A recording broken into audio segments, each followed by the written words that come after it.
I turned 30 this month, and it's officially the end of an era. Goodbye 20s, hello 30s. It's a bittersweet feeling, with it being more so sweet than bitter, but I really enjoyed my 20s. I felt like your 20s are meant to be explored. They're meant for you to be curious.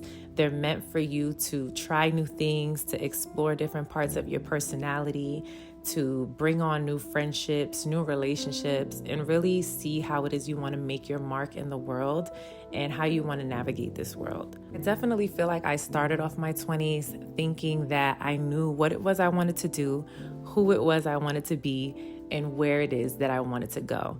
And I've always been a person who's been very mature for their age. I've always been pretty solid in who I am as far as like my confidence and just the people that I have around me. But in my 20s, I really discovered parts of myself that I didn't even know existed.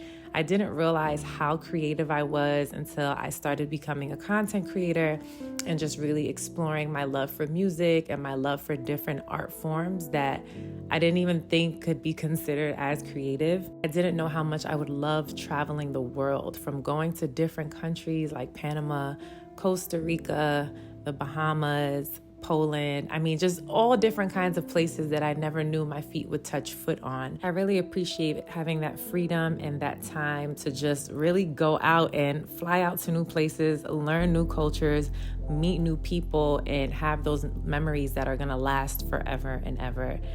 I love that I was able to build new relationships by meeting new people, whether it was at new jobs or just new places in my life, but also maintaining the relationships that I've had since I've been in high school and middle school and even college. I think that people don't talk about how your relationships evolve enough when you become an adult.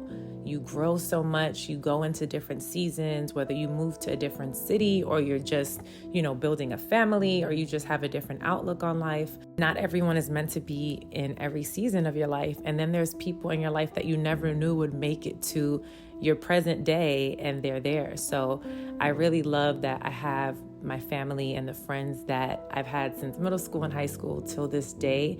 It hasn't always been easy. I think sometimes certain friends pull the weight for the friendship in certain seasons, and I've learned that then there's other times where, you have to carry on the weight of the friendship. But if there's anything that my 20s taught me, it's that relationships enrich your life so much. You can have all the money in the world, all the things, you can travel the world, but there's nothing like being able to talk to someone and being able to confide in them during a hard time, or being able to share a good laugh till your cheeks and your stomach hurt with someone that you trust. And I am just so grateful. And if there's anything that I've learned in my 20s, is that I really want to prioritize my relationships and nurturing them in my 30s, because they've always meant a lot to me, but I really learned the value of them in my 20s, and I want to give back to that and nurture that in my 30s. My faith also grew a lot in my 20s. I went from knowing God or just kind of meeting God at the beginning of my 20s to like really depending on Him in every area of my life.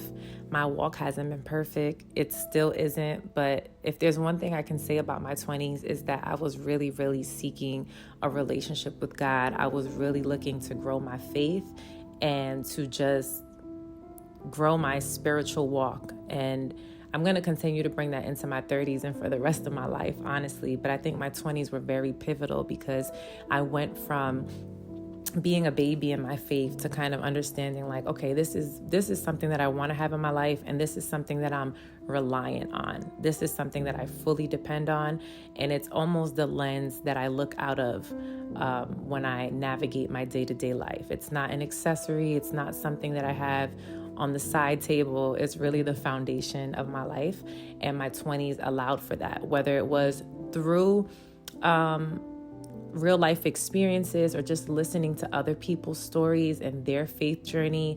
All of that really strengthened my faith and my faith walk in my 20s. As for the mistakes, I mean, I like to think that I try to be as intentional as I could with doing the right thing and walking a straight path. But in your 20s and just in life in general, you're going to make mistakes. You're going to hurt people.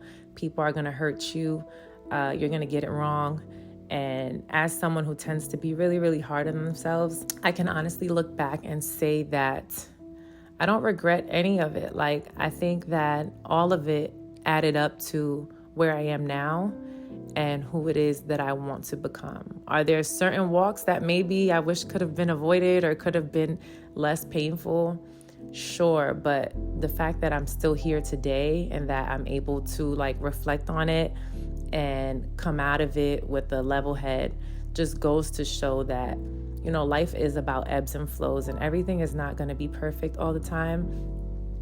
People are going to let you down. You're going to let people down, and you're not going to get it right. You're going to think that the job that you have at the beginning of your 20s is where you're going to land in your 30s and your 40s, and that might not be the case. You might have a career pivot. You might end a relationship that you thought meant the world to you. The relationships in your family may not be perfect, but at the end of the day, it is about what matters most to you and how do you make the effort to either make things better or at least try to maintain whatever it is that you have going on. So for me, all the mistakes that were made in my 20s, I give myself grace for them because I really think that they made the good parts even sweeter. You know, you don't know what it is to have a good thing until you've experienced a bad thing. And I think that the mistakes really help with that in my 20s. As for my 30s, I'm excited for this new chapter. I definitely want to continue being a fitness girl. I want to take on new challenges. I want to continue to be curious, continue to travel, read new books. I want to meet new people. I'm just really excited about what 30 is going to look like to me. I feel like at 28, 29, I arrived at the woman that I always said I wanted to be. I always said I wanted to work out and be active, but I didn't know how I would get there. I always said I wanted to work for myself. I just didn't know when I would get there. And I feel like at 30, I'm finally the girl that I always told myself I wanted to be. And now I just want to elevate that a little bit and tighten that up. So I want to get real disciplined, real routine about who that is. And most importantly, I want to be a bit more gentle with myself. I feel like 20s, I was kind of like throwing myself left and right and then getting mad when I wouldn't be, you know, the person that I wanted to be. But at 30, I want to be more gentle. I definitely want to be more responsible. I want to continue to be open-minded, creative, continue to be a student of life, a learner. And my hope is that my 30s surprise me in the best way. I pray that I continue to tap into new versions of myself, that I surprise myself with my personality, with my friendships, with my relationships, that my family grows, that my relationships grow, and that I can look back at this video and be like, wow, everything turned out exactly how it was supposed to. And I am so, so proud of you, girl. Like, you are really doing this. So if you're in your 20s and you don't know how to feel about your 30s, just don't let societal norms mess things up for you. You know, your journey is your own. You got this. And literally, life is what you make it. Everything is going to be okay. And the best is yet to come.